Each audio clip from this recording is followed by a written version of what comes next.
mom and smoke, but I can't hide my Facebook from my mom, then what's going on there?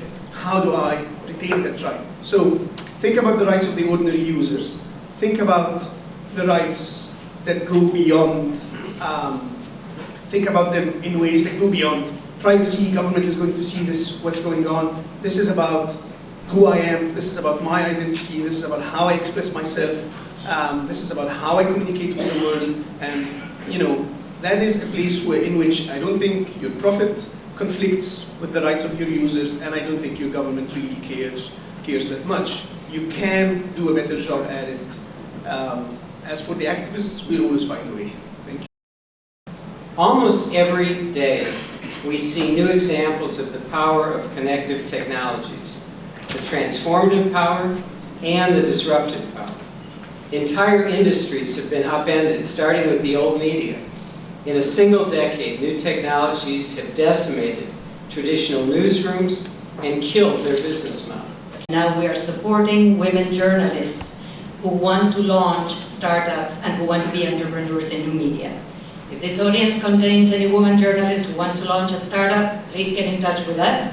If this audience contains individuals who want to support us, support these women as they launch their startups, also please get in touch with us. It's kind of like a draconian law. You can probably know, like Article 112 in the Penal Code, that you can be got the penalty for 15 years. If you say something, you write something, you post something in the internet that insult the monarchy or insulting some royal families. And we also have a new law that's just implement for 3 years that called Computer Crime Act.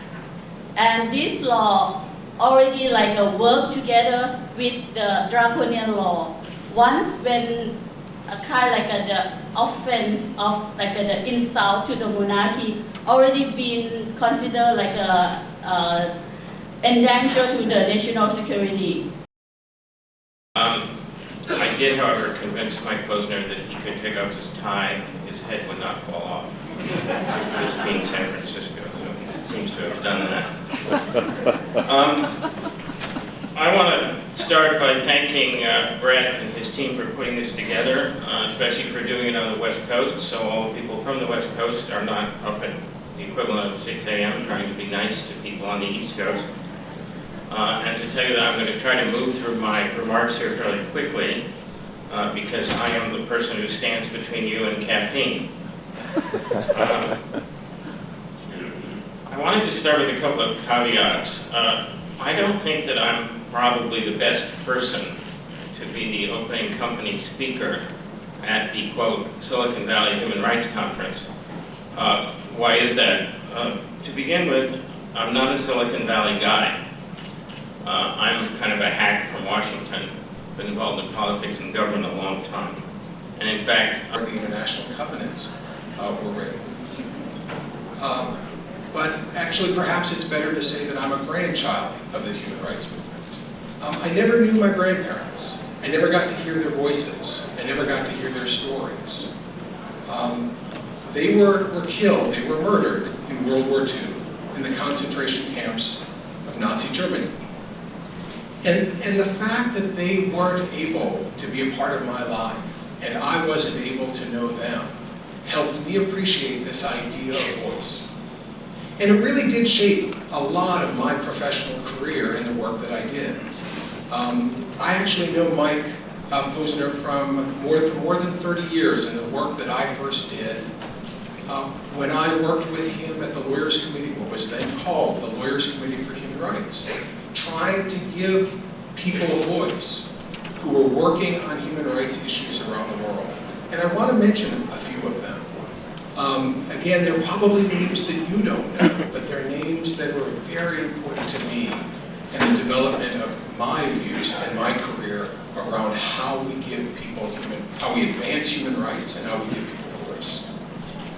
These are people who took extraordinary risks. They put themselves, as many of the people here in this room do, in danger every day for the work that they do, the messages they communicate, the stories they tell.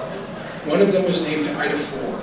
She was a Maryknoll nun who was murdered, kidnapped, murdered, and raped in El Salvador in 1980 by the Salvadorian military that was funded by the United States government and trained by U.S. Armed Forces. I don't know how many of you remember her or recognize the name, but her death, along with 3 other Maryknoll nuns, was very responsible for the fact that in U.S. law we now have human rights conditionality in foreign aid. Guy Mallory, who was a lawyer who advanced the cause of the rule of law in Haiti, somebody I worked very closely with in the late 80s, mid and late 80s, who ultimately became Minister of Justice and was murdered because of his efforts to impose the rule of law on a military regime. Of empowering people around the world, the tools that have been put into people's hands that we've seen in recent weeks, months, years, just spectacular. I have so much respect, yet at the same time, I share concerns and even fears that the internet has evolved in ways which are unaccountable and risk civil liberties and human rights, both in the United States and around the world. I share the view of many that the greatest obstacles, the greatest threats and risks come from governments. I'm quite concerned about that. But I share the concern of Rebecca McKinnon and others about the so-called sovereigns of cyberspace who, with the best of intentions for the most part, even as the designers and marketers of some of the most spectacularly inventive and empowering technologies the world has known, that they are insufficiently responsible for the human rights impacts of how the internet itself is run. And 2 months ago, I came across a woman in northern Uganda, an area that has suffered a war for 2 decades, and it's slowly recovering, but needs a lot of effort. And this woman had never talked to anybody about her story. I was attending a medical camp for women on reproductive health. So she was so desperate to tell her story, and this was a sad story. She was sexually violated very many times. She was abducted, and all this time she has never talked about that aspect of her sexual violence to people because people don't want to listen to that story. And as a result of this violation, she had got a prolapse of the uterus, and she needed a surgery. And she's been living like this for the last 7 years. And nobody had ever known her story. And as a journalist, in the 8 years I've worked, I've never found a story so touching, a woman old enough to be my mother telling me this kind of story. And I wondered, how could I ever tell her story personally? I had been in that area for a long time, worked a long time, but I wondered, how could I ever tell her story in the right way? Or I wished for 1 minute that she could write, that she could be able to put down this story. About the pro-democracy struggle that's broken out right here in the United States. There's a pro-democracy struggle that's broken out right here. And our struggle is different. It is not a struggle against dictatorship, but it is a struggle against plutocracy, which is not democracy. Plutocracy, for those of you who didn't go to University of Tennessee at Martin, political science program like I went to, you may not know what a plutocracy is. But it is it's ruled by, of, and for the rich and the wealthy. And that is not what this country is supposed to stand for. Project, we're an open source mobile security effort. It's been around for 2 years, and I have a shirt on that says Privacy by Design winner, because we're a winner in the contest for Privacy by Design, both an actual one and a theoretical one. But the idea is that if you build software with human rights and activist use cases and user stories from the get-go, you end up with a tool that serves the user, as Bob said earlier, in ways around privacy and access that are important. I've also been an activist within the Tibetan independence movement for 12 years. I can't go to China, for instance, for the type of work I do. So I think I can also represent the challenges of being a technologist who wants to do the right thing in public, and how hard it is sometimes to do that. Thank you. Hi, my name is Mohammed Najam. I'm coming from Beirut, Lebanon. And we have an organization called SMAX Beirut. And we've been doing training on how to use social media strategically for civil society and NGOs in Lebanon and the Arab region. And we've also done some work for Syrians, friends, and activists who are working now for the revolution in Syria. Hopefully they're following us now, but it's 1 a.m. maybe over there, so I'm not sure. The geeks are up. The geeks are up. I'm sure the geeks are up, yeah. Hi, I'm Lauren Compare from Boston Common Asset Management. We're one of the founding members of the Global Network Initiative, and we do a lot of engagement on human rights issues, including some of our friends, including Cisco Systems and Vodafone. I was in their offices in May and had a chance to chat with them about lessons learned from Egypt. My name is Mary Wood, and I work with Adobe Systems. And prior to working with Adobe, I'm senior legal counsel for online services there.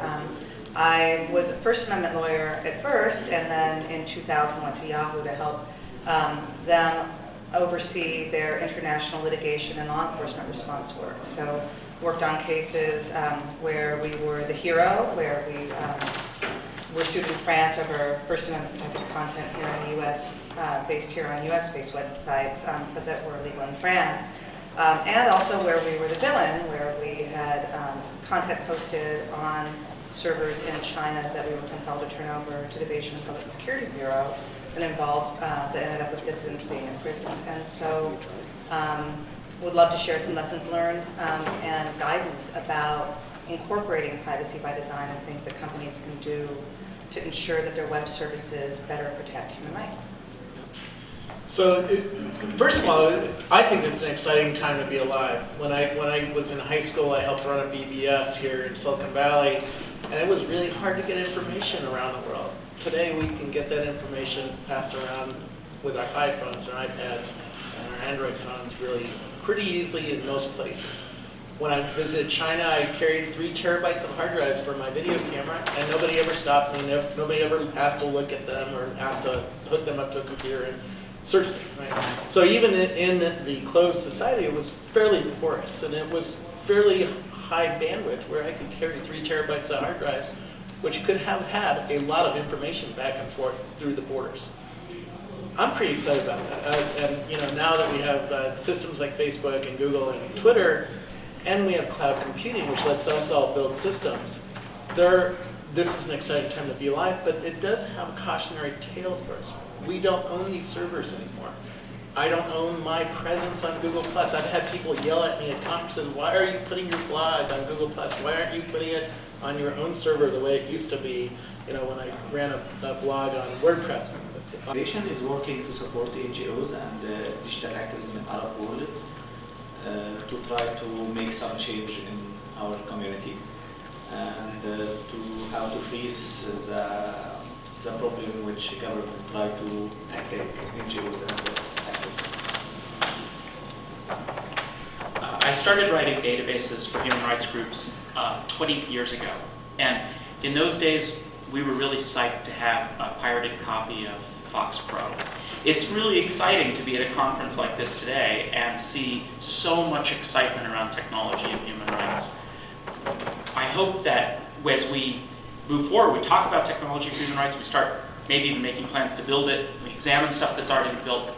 My hope is that we spend a lot of time thinking about what it is that the human rights movement does, why we have power, why we should have power, where this moral center is located, and how the technology that we build comes back to that and reinforces it rather than perhaps accidentally or inadvertently undermining it.